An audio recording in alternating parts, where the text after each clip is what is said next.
आज का सेशन है वो जीके और मैथ का मिक्स होने वाला है, तो बने रहिए। पहला क्वेश्चन आपके सामने वेरी वेरी इंपॉर्टेंट क्वेश्चन। अभी जो एग्जाम होने वाला है उसमें 1 या 2 क्वेश्चन है वो करंट अफेयर का आएगा, और आपको पता है लेटेस्ट अभी फीफा वर्ल्ड कप खत्म हुआ है, तो उससे रिलेटेड 100% चांसेस है कि कोई क्वेश्चन आ जाए। पहला क्वेश्चन देखिए, पहला क्वेश्चन क्या है आपके सामने। पहला क्वेश्चन दे रखा है कि 2022 फीफा विश्व कप का कौन सा संस्करण खेला गया, which edition of the 2022 FIFA World Cup has been played. तो देखिए इसमें ऑप्शन दिया 20वां, 21वां, 22वां और 23वां। तो इसका करेक्ट आंसर क्या हो जाएगा, ऑप्शन सी इसका करेक्ट आंसर हो जाएगा।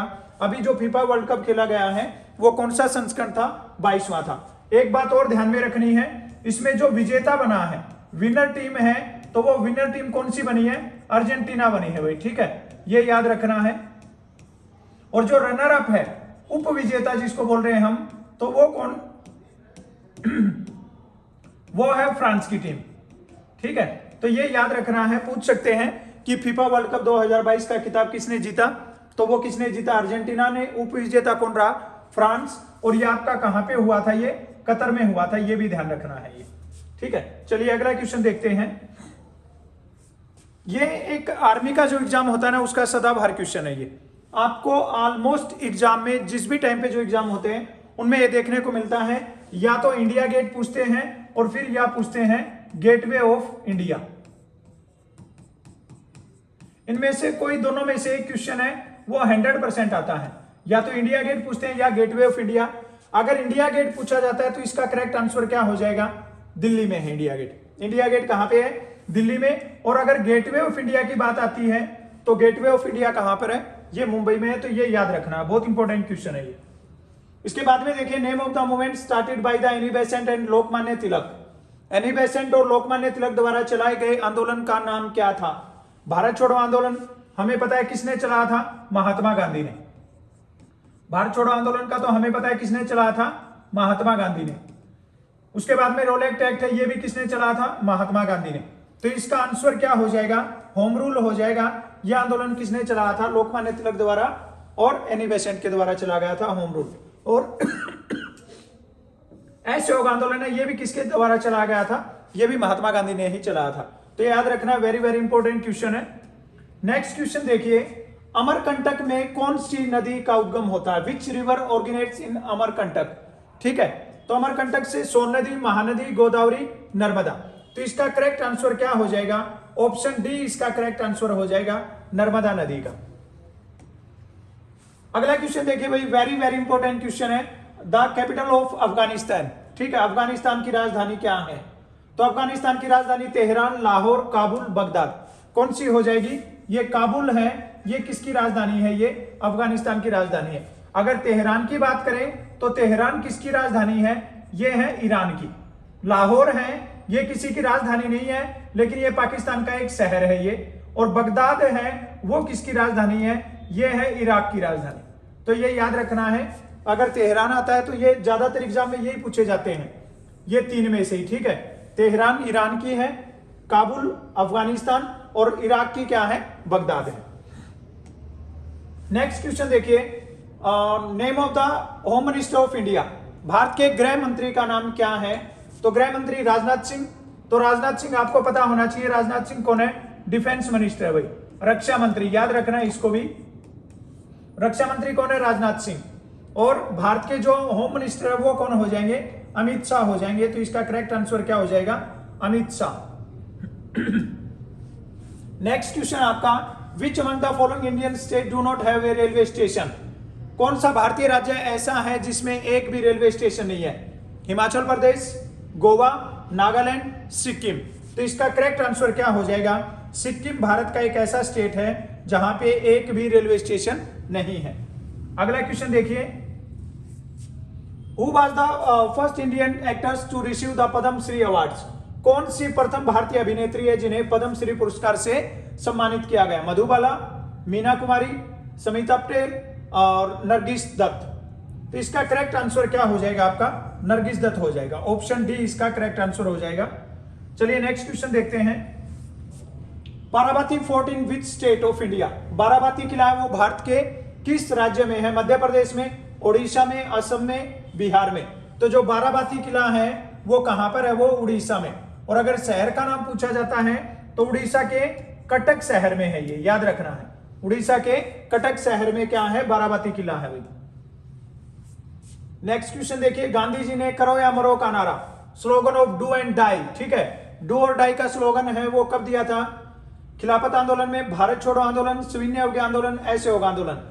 तो ये क्या हो जाएगा इसका करेक्ट आंसर? भारत छोड़ो आंदोलन में महात्मा गांधी ने नारा दिया था करो या मरो का। और भारत छोड़ो आंदोलन कब हुआ था? ये 1942 में हुआ था, ये भी याद रखना है, 1942 में।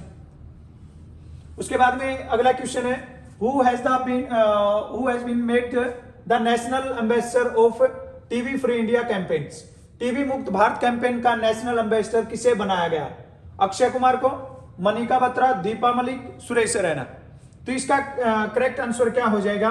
दीपा मलिक है, उनको बनाया गया है टीबी मुक्त भारत अभियान का ब्रांड एम्बेसडर। और ये क्या है, जो दीपा मलिक है ये पैरा एथलेटिक है, इन्होंने पैरा ओलंपिक में मेडल भी जीता है। अब नेक्स्ट है, what is the minimum age required to be president of India? Bharat का राष्ट्रपति बनने के लिए न्यूनतम आयु सीमा क्या है? 55 वर्ष, 25, 45, 35। तो करेक्ट आंसर क्या हो जाएगा? 35 हो जाएगा। और अगर यह आता है कि इंडिया के जो राष्ट्रपति हैं, तो राष्ट्रपति कौन है इंडिया के? अभी इंडिया के राष्ट्रपति हैं अभी द्रौपदी मुर्मू, ठीक है, याद रखना, इंपॉर्टेंट क्वेश्चन है, पूछ सकते हैं एग्जाम में, ये आर्मी के एग्जाम में पूछा जाता है। और अगर स्टेट पूछा जाता है तो जो द्रौपदी मुर्मू है वो कौन से स्टेट से है? उड़ीसा से है, ये भी याद रखना है। जो इंडिया की राष्ट्रपति है द्रौपदी मुर्मू, तो वो उड़ीसा स्टेट से है। उसके बाद में अगर उपराष्ट्रपति पूछते हैं, उपराष्ट्रपति भी पूछ लेते हैं कई बार, तो उपराष्ट्रपति कौन है? जगदीप धनखड़, ये भी याद रखना है, जगदीप धनखड़। और ये कौन से स्टेट से हैं? ये है राजस्थान से, ये भी याद रखना है, ठीक है। वेरी वेरी इंपॉर्टेंट क्वेश्चन है। जो आर्मी में जीडी का जो एग्जाम होता है, स्पेशली आर्मी के एग्जाम तो सारे ही जो जीडी का है, टेक्निकल, ट्रेडमैन, कलर का, सब में जीके का है, बहुत इजी टाइप के क्वेश्चन पूछे जाते हैं। और उनमें जैसे होम मिनिस्टर, डिफेंस मिनिस्टर है, या राष्ट्रपति है, उपराष्ट्रपति है, प्रधानमंत्री है, तो ये इनमें से क्वेश्चन एक क्वेश्चन आता है ये 100%, तो इनको अच्छे से देख लेना है। नेक्स्ट क्वेश्चन है वही, attorney general of India, Bharat के महान्यायवादी कौन बने हैं? तो अभी लेटेस्ट बताना है, के वेणुगोपाल, तुषार मेहता, आर वेंकटरमणि, इनमें से कोई नहीं। तो इसका करेक्ट आंसर क्या हो जाएगा? आर वेंकटरमणि है, वो क्या है? अटॉर्नी जनरल है अभी फिलहाल। नेक्स्ट क्या है, वेयर इज द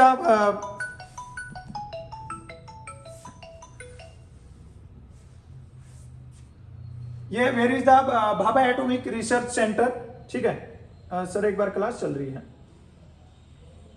देश में भाभा परमाणु अनुसंधान केंद्र कहां स्थित है? तो ये देखना है हमें, पोखरण में, कोलकाता में, ट्राम्बे में और बेंगलोर में। तो इसका करेक्ट आंसर क्या हो जाएगा?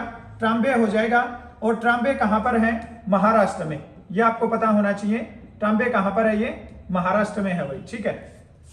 नेक्स्ट क्वेश्चन है, गौतम बुद्ध के गुरु कौन थे? Who was the teachers of Gautam Buddha? ठीक है, गौतम बुद्ध के गुरु कौन थे? पतंजलि, कपिल, आलार कलाम और पाणिनि। तो इसका करेक्ट आंसर क्या हो जाएगा? आलार कलाम हो जाएगा, ठीक है। इनके गुरु विश्वामित्र भी थे, ठीक है, गुरु विश्वामित्र भी थे इनके गुरु। उनसे इन्होंने क्या था, योग उसके बारे में, वेद और उपनिषदों के बारे में सीखा था, ठीक है। अभी ऑप्शन में आलार कलाम दिया है, तो योग साधना सीखी इनसे, आलार कलाम से। तो गौतम बुद्ध के गुरु कौन है? आलार कलाम। अब ये क्वेश्चन थे आपके 15 क्वेश्चन जीके के, और अभी 15 क्वेश्चन है वो मैथ के डिस्कस करने वाले हैं, बहुत इंपॉर्टेंट होने वाले हैं। अब देखिए, पहला ही क्वेश्चन आपके सामने रेशो वाला क्वेश्चन है। अब इसने दिया है A ratio B ratio C ratio D, ये बताना है हमें। सबकी वैल्यू दी है अलग अलग। A और B की जो वैल्यू वो कितनी है? 3:4। B और C की कितनी है? 4:5। C और D की कितनी है? 10:9। इसको सोल्व करना हमें। अब देखिए इसको कैसे सोल्व करना है, बिल्कुल सिंपल तरीके से।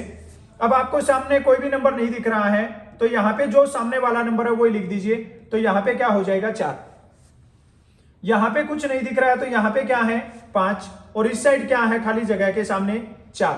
यहां पे खाली जगह के सामने क्या है? 10। और यहां पे भी क्या हो जाएगा? 10। ये इतना कर देना है। उसके बाद में देखिए क्या करना है। अभी इसको हमें क्या बताना है, ए रेशो, बी रेशो, सी रेशो, डी, ये चारों का बताना है।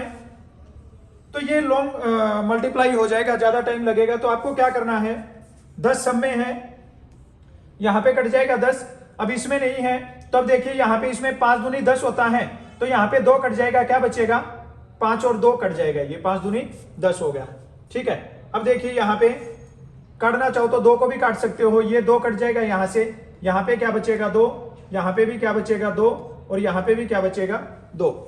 ठीक है, अब नहीं कट रहा है सब में, तो ये क्या हो जाएगा, 3 और 2 की गुना 6 हो जाएगा, 4 और 2 की गुना 8 हो जाएगा, 5 और 2 की गुना 10 हो जाएगा, और यहां पे क्या हो जाएगा 9 हो जाएगा।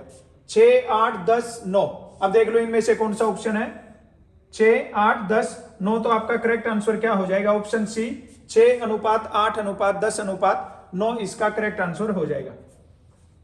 नेक्स्ट क्वेश्चन देखिए भाई, यूनिट डिजिट बताना है। ये भी ऑलमोस्ट एग्जाम में पूछा जाता है यूनिट डिजिट, और बहुत सिंपल सा क्वेश्चन है। जब यूनिट डिजिट पूछा जाता है तो हमें खाली यूनिट डिजिट ही देखना है। अब यहाँ पे यूनिट डिजिट 8, यहाँ पे 5, यहाँ पे भी 5, और यहाँ पे क्या है 9। अब 8 और 5 की गुना करेंगे कितना हो जाएगा 40। आगे मल्टीप्लाई करने की जरूरत नहीं है, जिसमें अगर एक भी जीरो आ गई है ना, यूनिट डिजिट की जगह पे जीरो आ गया, तो उसका आंसर भी क्या होगा, हमेशा जीरो ही उसका आंसर होगा।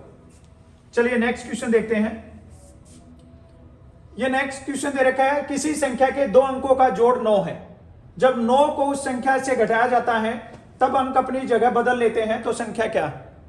अब देखिए इसको करने के 2 तरीके हैं। एक तो है कि 2 संख्याओं का जोड़, हमने एक संख्या x मान ली और एक y मान ली, तो ये लॉन्ग प्रोसेस हो जाएगा, इससे नहीं करना है। हम ऑप्शन उठाएंगे, हमने पहला ऑप्शन ले लिया 45। अब 45 में क्या करना है, अब देखिए यहां पे इसने बताया किसी संख्या के 2 अंकों का जोड़ 9 है, तो 5 और 4 का जोड़ 9 है, इसमें भी 9 है, इसमें भी 9 है, सब संख्याओं का जोड़ क्या हो रहा है 9 हो रहा है। अब 2 संख्या हमने, जब 9 को उस संख्या से घटाया जाता है तो हमने इसमें से 9 को घटा दिया, तो कितना आता है 34। तब अंक अपनी जगह बदल लेते हैं, लेकिन बदलने के बाद तो कितना होना था 54 होना था, और ये कितना है 34। इसका मतलब ये पहला ऑप्शन गलत है। उसके बाद में देखा 2 संख्याओं का जोड़, तो 5 और 4 का जोड़ 9 हो जाएगा। उसके बाद में क्या करना है, जब 9 को उस संख्या से घटाया जाता है तो 9 को घटा दिया है। ठीक है, हाँ बोलो। हाँ हाँ लेके आओ ना। हाँ सचिन, हाँ हाँ ठीक है, तो आ जाना चांदनी चौक से इधर। ये इस पे सोलापुर रोड पे है, जो जकात नाका है ना, इसके बाजू में है। फोन किया है क्या तूने अभी यहाँ पे? हाँ हाँ, तो वो लड़का लेने के लिए आ रहा है तेरे को, ठीक है ठीक, हाँ हाँ ओके ओके।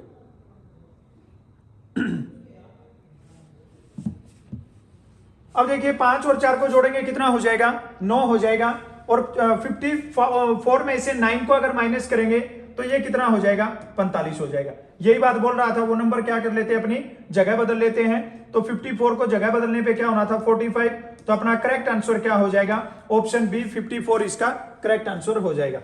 चलिए नेक्स्ट क्वेश्चन देखिए, √0.0625 ये दे रखा है, वेरी वेरी इंपॉर्टेंट क्वेश्चन है, बहुत सिंपल सा क्वेश्चन है। वर्गमूल में जब पॉइंट आ जाए तो आपको यह देखना है कि 2 के जोड़े बना के हमें बाहर निकालने। 625 का सबको पता है कितना होता है 25, एक जोड़ा और 2 बने हैं, तो 2 के बाद में पॉइंट लगाएंगे, तो इसका करेक्ट आंसर क्या हो जाएगा 0.25 हो जाएगा। 0.25 क्या हो जाएगा, इसका करेक्ट आंसर हो जाएगा। अब देखिए नेक्स्ट क्वेश्चन, 2 संख्याओं का एलसीएम दिया है, 2 संख्याओं का एलसीएम उनके एचसीएफ का 20 गुना है। एलसीएम और एचसीएफ का योग 2520 है। यदि उनमें से एक संख्या 480 है तो दूसरी संख्या क्या होगी। ये ऑलमोस्ट एग्जाम में पूछा जाता है, लेकिन उसमें एलसीएम एचसीएफ और एक संख्या बताते हैं, दूसरी पूछते हैं। इसमें थोड़ा सा जो हार्ड लेवल है वो दिया है, तो अब देखिए इसको भी बिल्कुल इजी तरीके से बताते हैं कैसे करना है। 2 संख्याओं का एलसीएम उनके एचसीएफ का 20 गुना है, तो ये देखिए ये यहां पे हो गया एचसीएफ, हमने एचसीएफ को मान लिया x, ठीक है। एचसीएफ x है तो एलसीएम क्या हो जाएगा, एलसीएम बोल रहा है एचसीएफ का 20 गुना, तो ये कितना हो जाएगा 20x हो जाएगा। एलसीएम का 20 गुना हो जाएगा ये। अब बोल रहा है एलसीएम और एचसीएफ का योग 2520 है। एलसीएम और एचसीएफ हमें दोनों का पता है, x प्लस में 20x ये बराबर कितना है 2520। अब अगर इसको जोड़ेंगे तो ये कितना हो जाएगा 21x और बराबर में क्या हो जाएगा 2520। अब यहां से अगर x की वैल्यू निकालेंगे तो ये 2520 के अपोन में क्या आ जाएगा 21 आ जाएगा। 21 से काट दो 1 हो जाएगा। अब कितना बचेगा 4 21 दूनी 42, तो x का मान कितना आ जाएगा 120 आ जाएगा। x का मान कितना आ गया 120। अब हमने यहां पे देखिए x क्या माना था हमने, x माना था हमने HCF, तो HCF कितना आ गया है अपना, HCF आ गया है 120 और LCM क्या है HCF का 20 गुना, तो 120 का 20 गुना कितना हो जाएगा 12 दूनी 24, ये हो गया 2400। LCM का भी पता लग गया, HCF का भी पता लग गया। एक संख्या बता रखी है, दूसरी संख्या निकाल सकते हैं, फार्मूला सबको पता है। LCM गुना में HCF और अपॉन में फर्स्ट नंबर पहली संख्या। तब देखिए यहां पे LCM कितना है 2400, HCF कितना है 120, एक संख्या क्या है 480, काट दो 1 0 से 1 0, 12 चौके 48, 4 से 4 छिके 24, कितना आ जाएगा 600। इसका मतलब दूसरी संख्या क्या है, दूसरी संख्या है 600। थोड़ा सा हार्ड लेवल है लेकिन बहुत इंपॉर्टेंट क्वेश्चन है, अच्छा क्वेश्चन है। नेक्स्ट क्वेश्चन देखिए, सोहन और मोहन की वर्तमान आयु का योग 22 वर्ष है। सोहन मोहन से 4 वर्ष बड़ा है, तो सोहन की वर्तमान आयु क्या होगी। अब देखिए यहां पे सोहन और मोहन की वर्तमान आयु का योग दिया है और कंडीशन दी है सोहन मोहन से 4 वर्ष बड़ा है। ठीक है, जो सोहन है वो किससे बड़ा है, मोहन से।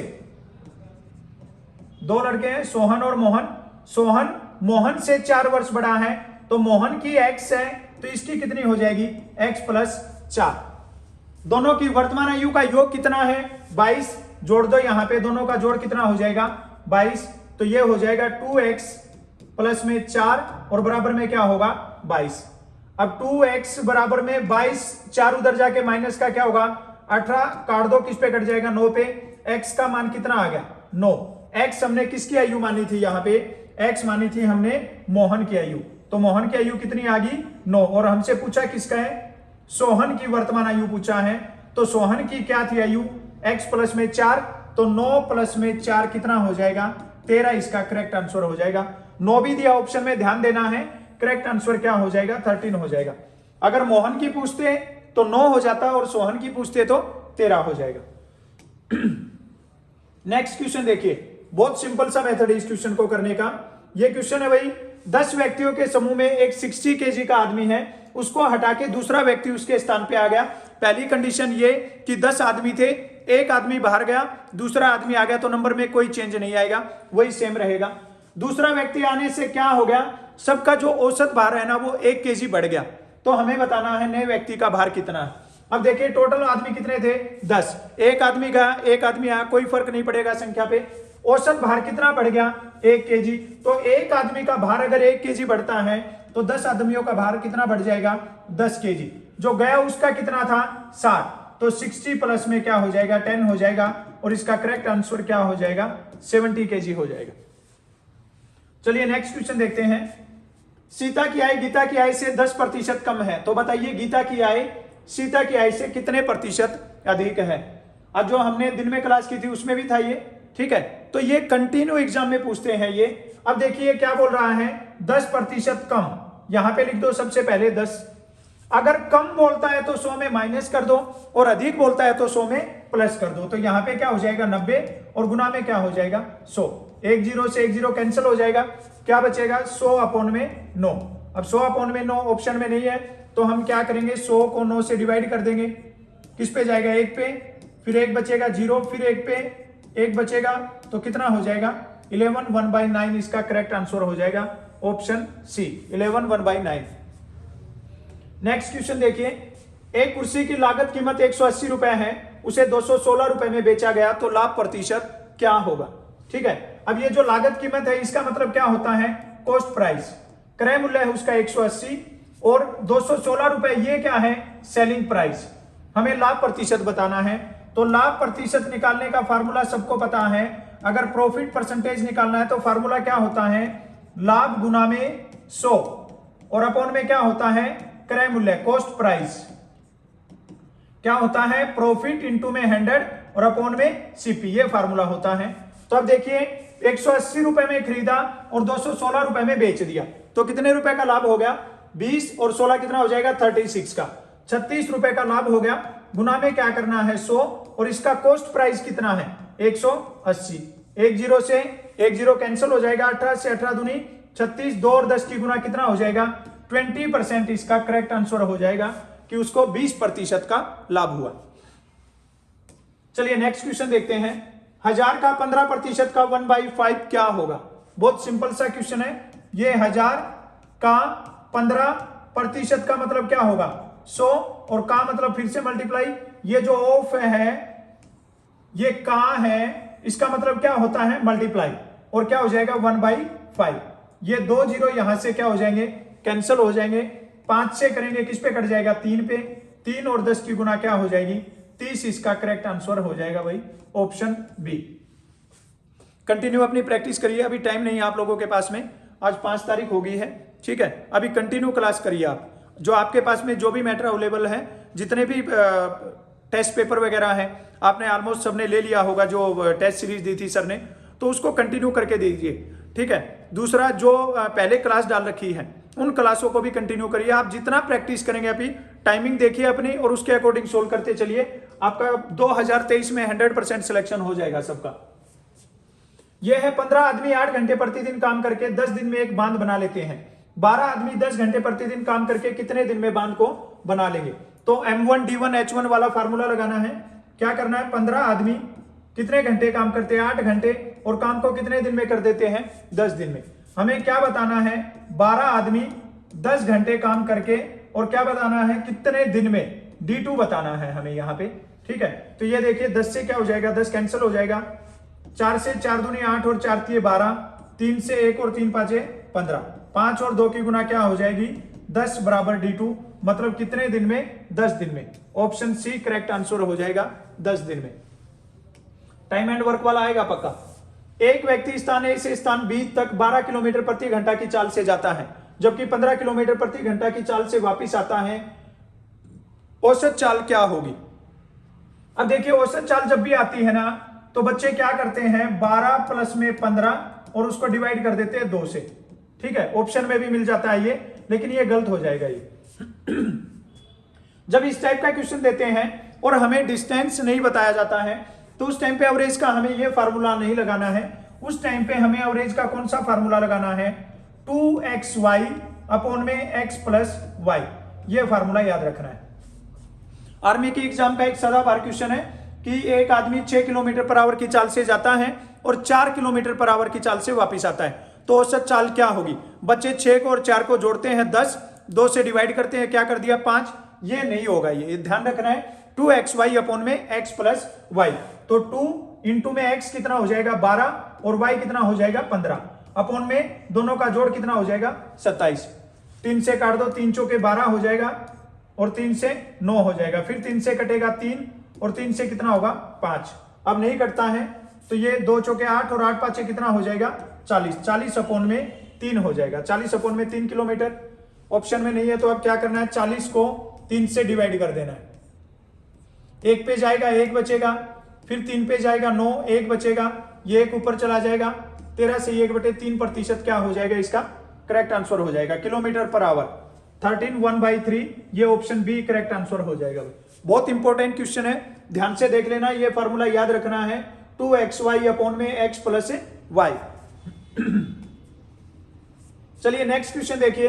The diagonal of a rhombus are 16 centimetre and 12 centimetre respectively, what will be its area? एक समचतुर्भुज के विकर्ण क्रमशः 16 सेंटीमीटर और 12 सेंटीमीटर है, इसका क्षेत्रफल क्या होगा? तो आपको समचतुर्भुज का अगर क्षेत्रफल निकालना है तो सबसे पहले उसका फार्मूला पता होना चाहिए। फार्मूला नहीं पता है तो क्वेश्चन को देखते रहना, आंसर नहीं आएगा। 1/2 इंटू D1 इंटू D2, ये फार्मूला होता है, बिल्कुल सिंपल सा फार्मूला है। तो 1/2 इंटू में D1 कितना हो जाएगा 16 और कितना हो जाएगा विकर्ण की दोनों की लंबाई 12, 2 से काट दो कितना हो जाएगा 8, 12 से 12 और 8 की गुना कितनी हो जाएगी 96 सेंटीमीटर स्क्वायर हो जाएगा। कितना सिंपल सा क्वेश्चन है। अगर आपको ये फार्मूला याद है तो बिल्कुल सिंपल क्वेश्चन है, और अगर फार्मूला याद नहीं है तो आप लगे रहोगे कि इसका सॉल्यूशन कैसे होगा। नेक्स्ट क्वेश्चन देखिए। If the diameter of a semi circle is 14 centimetre then what will be its area? एक अर्धवर्त का व्यास हमें वर्त का पता है भाई, सर्कल का पता है, ये एक सर्कल होता है। ये बोल रहा है अर्धवर्त। अर्धवर्त का मतलब क्या हो जाएगा, जो इसका हाफ है वो, ये ऊपर वाला हिस्सा नहीं रहेगा, क्या हो जाएगा, हाफ हो जाएगा ये। ठीक है, तो इसका बताना है हमें। इसमें बोला इसका व्यास दिया इसने कितना, 14 सेंटीमीटर। ये व्यास है, डायमीटर है वो कितने सेंटीमीटर है, 14 सेंटीमीटर। तो हम यहां से इसका रेडियस पता कर लेंगे। रेडियस क्या होता है, डायमीटर का हाफ होता है, तो रेडियस कितने सेंटीमीटर हो जाएगा, 7 सेंटीमीटर। क्या निकालना है, क्षेत्रफल। अगर वर्त का क्षेत्रफल निकालना है तो आपको फार्मूला पता है, क्या होता है, पाई आर स्क्वायर। और अगर अर्धवर्त आ जाता है, सेमी सर्कल आ जाता है, तो उस टाइम पे क्या कर देना, इसके अपॉन में 2 कर देना, ये फार्मूला हो जाता है। अब पाई का मान कितना होगा, 22 अपॉन में 7। आर कितना है, यहां पे देखिए 7 आया है, और अपॉन में क्या रहेगा, 2। ये 7 से क्या हो जाएगा, 7 कैंसिल होगा, 2 से इसको कैंसिल करेंगे, 11। 11 और 7 की गुना कितनी हो जाएगी, 77। इसका करेक्ट आंसर हो जाएगा ऑप्शन ए। अब देखिए लास्ट क्वेश्चन। ठीक है, इस पे भी हम लगे हुए हैं। आपको पता है शुभम सर किस रीजन से क्लास नहीं ले पा रहे हैं, मेरे पास भी थोड़ा कम टाइम रहता है, ड्यूटी भी रहती है, उसके बाद में मेरा जो चैनल है उस पे भी क्लासेस रहती है, और ये क्लासेस भी, तो थोड़ा सा ये चल रहा है ऐसा, तो एडजस्ट कर लेना है। जो क्लासेस पहले करवा रखी उनको कंटिन्यू देखना है। ठीक है, तो ये देखिए लास्ट क्वेश्चन। किसी शंकु की ऊंचाई 4 सेंटीमीटर और व्यास 6 सेंटीमीटर है, तो उसकी तिर्यक ऊंचाई क्या होगी। ठीक है, एक कोण के बारे में बता रखा है। ठीक है, कोण का बताया, ये बोल रहा है इसकी ऊंचाई है ना, वो कितने सेंटीमीटर है, वो है 4 सेंटीमीटर, और व्यास दे दिया, इसका व्यास है वो कितना है, 6 सेंटीमीटर है। अभी बताया था अगर जो व्यास है वो 6 सेंटीमीटर है, तो रेडियस कितना हो जाएगा, रेडियस इसका हाफ हो जाएगा 3। हमें क्या बताना है, इसकी तिर्यक ऊंचाई बतानी है, तो इसका फार्मूला क्या होता है, आर स्क्वायर प्लस में एच स्क्वायर, इसका फार्मूला होता है। बिल्कुल सिंपल सा फार्मूला है। आर स्क्वायर क्या हो जाएगा, 3 का स्क्वायर, और प्लस में एच स्क्वायर क्या हो जाएगा, 4 का स्क्वायर। 3 का स्क्वायर क्या हो जाएगा, 9, और 4 का स्क्वायर क्या होगा, 16। दोनों को जोड़ेंगे तो कितना हो जाएगा, 25, और 25 का रूट कितना हो जाएगा, 5। तो इसकी जो तिर्यक ऊंचाई है वो कितने सेंटीमीटर हो जाएगी, 50 सेंटीमीटर हो जाएगी। आपका स्कोर कितना, स्कोर वहां आपने 30 में से कितने क्वेश्चन ठीक किए हैं, तो वो स्कोर कमेंट करना है। सेशन कैसा लगता है उसके बारे में बताना है। हम इतनी मेहनत कर रहे हैं तो चैनल को लाइक करना है और सब्सक्राइब करना है, जो अपने फ्रेंड्स हैं उनके साथ में शेयर करना है। कल फिर मिलते हैं एक अच्छे टॉपिक के साथ में, तब तक के लिए जय हिंद, जय भारत।